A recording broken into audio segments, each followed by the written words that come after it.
Hi, I'm Anthony Furey, and I'm here with National Post columnist Chris Selley discussing the latest with the Ontario election.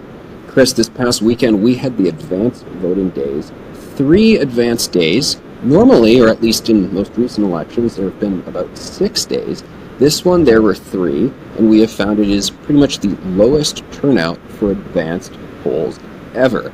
A lot of number, numerically speaking, 675,000 people turned out to vote, but that is apparently much less than we have had in past advance votes. It's about 6.1%, and in previous elections it's been higher sixes, all the way up to 10% of people voting in the advance voting days. What do you make of this, Chris, and is this a sign of the general turnout to come on the Thursday election? I would think so. I mean, it seems to me that especially in an election that's sort of a foregone conclusion, if you're going to bother voting, you might as well do it early. There's no point taking time out of your Thursday to do that. And I guess that, and yeah, it just speaks, I guess, to the motivation. Obviously, we don't know who voted and for whom in the early votes, but it certainly suggests a lack of enthusiasm among the electorate, which is bad news. First and foremost, for the opposition parties that are trying to make a dent in Ford's majority, and they don't seem to be doing it. Yeah, one thing, and I'd like to get your thoughts on this more broadly, Chris, about advance voting and where we're headed in Canadian society, or at least in Ontario, is we have seen an uptick in the past decade, I guess, in terms of the people going to the advance polls. And I feel like psychologically, for a lot of people, we actually have like 4-day or 6-day elections, and the main election day is just the day you go to if you haven't made the earlier ones. I know political strategists and campaigners, and myself now having experience with campaigns, I know that's how we think about it. That's just your last day to get people to the polls, but you're working very aggressively to get them out on the advance voting as well. Do you think it's fair to say that people have changed the way they think about advance voting?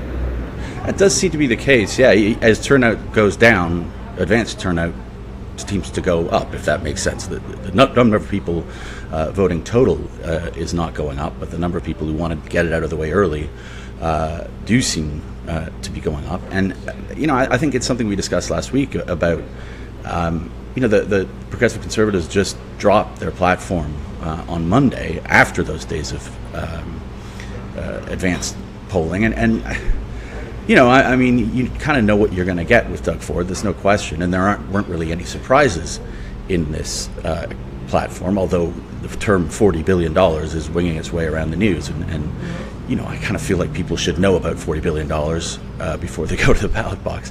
But I don't think. But since nobody's really challenging him on the spending for the tariffs, even though we don't even know what the tariffs are going to be yet, there doesn't seem to be any risk there. But in general, I think it's a good idea to spread things out. I'm in favor of making it easier to vote as long as it's secure and can't be rigged or anything. At least at the ballot box, we know there's foreign actors constantly try to do that. I'm a traditionalist. I'm a big fan of the old paper ballots, and I have had that experience being a scrutineer, watching the ballots be unfolded, everyone huddle around the table. There are some Ontario municipalities that actually already have phone and internet voting, smaller ones. None of the major cities have it. I'm adamantly opposed to that being expanded to larger cities in Ontario. But Chris, what do you think about that?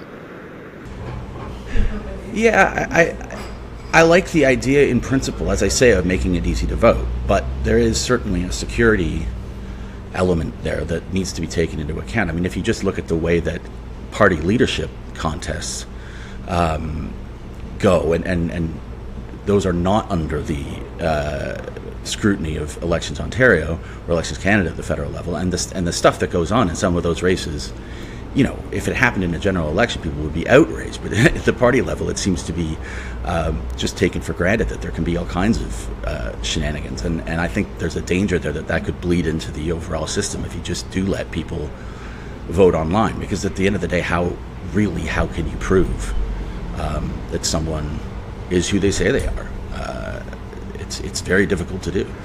Just to circle back to what you're saying about the PCs dropping the platform after some of those advanced vote days, it's quite something that in itself wasn't a story or a mini scandal.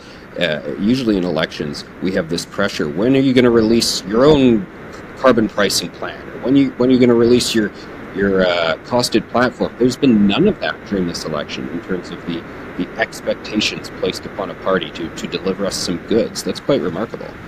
Yeah, and I was thinking also about, some of these candidates that were revealed to have said horrible things on the internet in the past. Those haven't really blown up either the way they would have. I mean, these were some nasty misogynist things, and Bonnie Crombie says, well, it was 10 years ago. And well, the guy looks about 50. I mean, who was he when he was 40?